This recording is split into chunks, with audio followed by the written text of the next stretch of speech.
I swear, if this fly does not stop buzzing around my head, I'm gonna give it all up. Hey everybody, it's Anna and welcome back to my booktube channel. I'm filming in a different location today, my Queer Lit Readathon TBR. I'm just upstairs because that's where the sun is, and also would you take a look at my beautiful, beautiful pothos plant right there. It's gotten so big and needed a new home to trail, and because books and plants are a thing that the internet loves and I also like, here they are. So I don't know why I'm going off on a tangent like this. Feeling a little loopy, I suppose.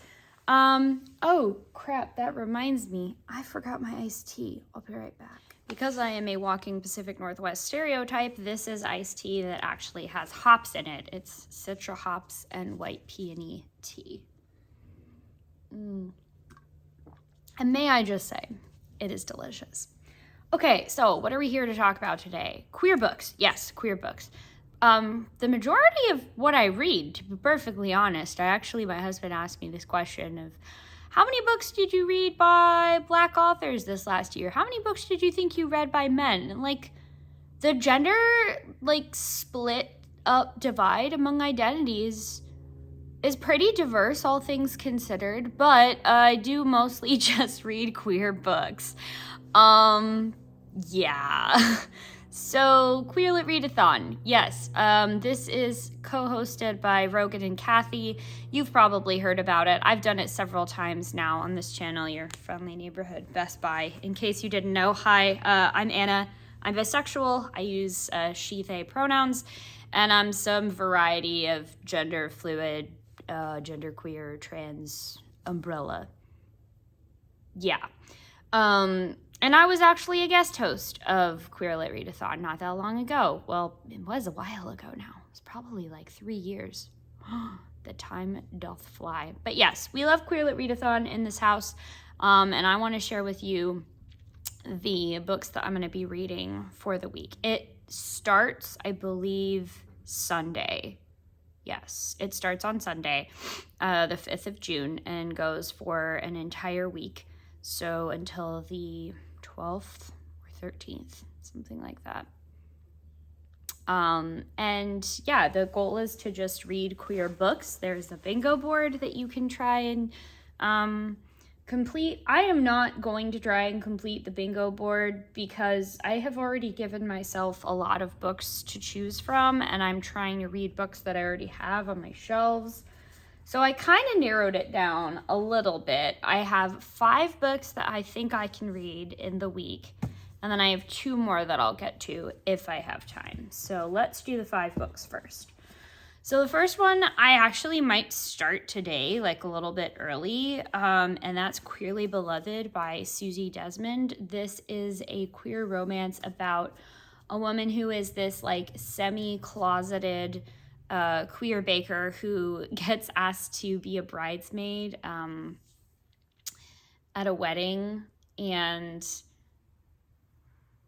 it just turns into her attempting, if I remember correctly, this turns into her attempting to balance working at this bakery that doesn't want to make a cake for a gay wedding and being a queer person in love with another queer and trans person. And I'm just really excited to read this. I really enjoy the sort of, I don't know what it is about queer romances and food, but reading Adriana Herrera's books also reminds me how much I love stories of just queers cooking stuff together.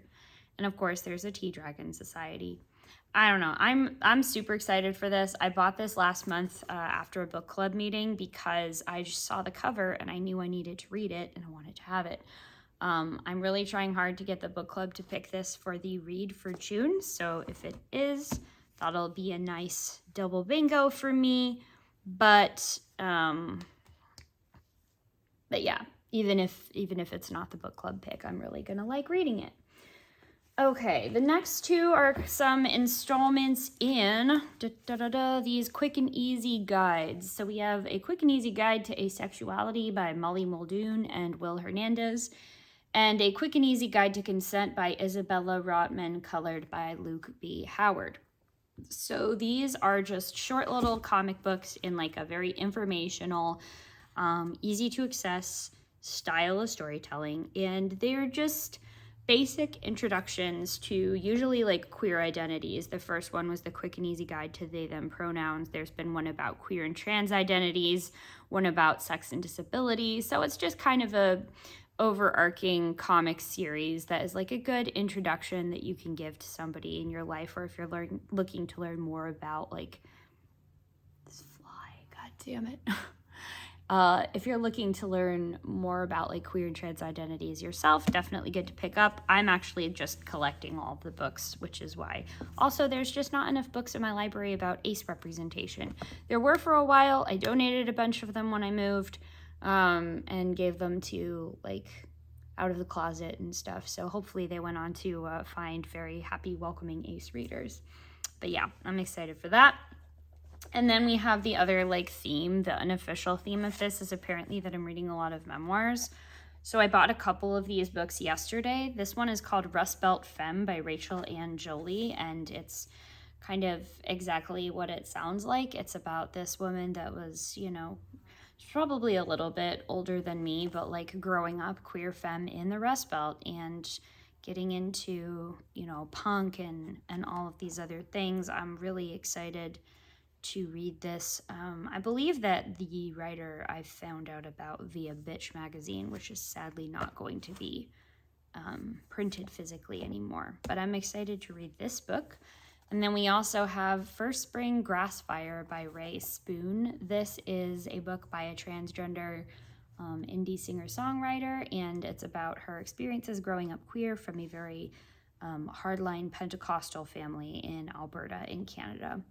I love stories of like queer and trans people's interaction with religion and the way that they grew up with it, because that's something that's just pertinent to me and my experience. So I like reading that.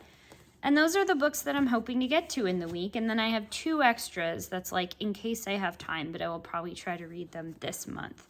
Speaking of memoirs, we have Burning Bush, which is a memoir by R.B. Mertz. I actually picked this up when I was at Powell's a couple weeks ago. My in-laws were visiting and we took a day trip to Portland because they had never been and they wanted to see it. You can hear my dog walking around. Look.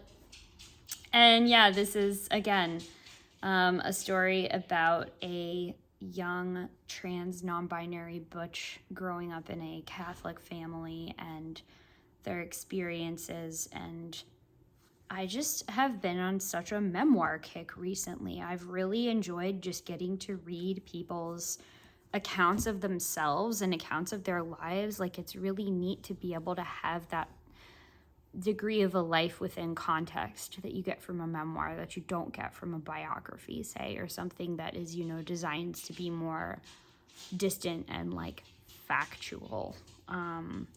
But I really have enjoyed reading memoirs a lot lately, been on a good kick. So if you have any good ones to recommend, let me know with a comment, please. And then finally, Last Night at the Telegraph Club by Melinda Lowe. This one has been making the rounds of all of the booktubes. And this is, I believe, kind of a, I don't know if it's like a sci-fi fantasy, something like that. But again, it's a story of like lesbians falling in love, and I really had to pick this up. I don't remember if I've read anything else by Melinda Lowe. Have I? Probably some short stories or something like that. But yeah, this will be interesting to read. It's a little bit longer. This might be the longest book that I have picked out. So we'll see if I have time to read those. Okay, so here's all the books that I want to read for the Queer Lit Readathon, and/or just the month of June for Pride more generally. Are you going to be doing the readathon yourself or reading any Pride oriented books? If yes, please do let me know. I would love to talk about the things that you are planning on reading. Okay, thank you all so much for watching, and I'll see you in the next one. Bye.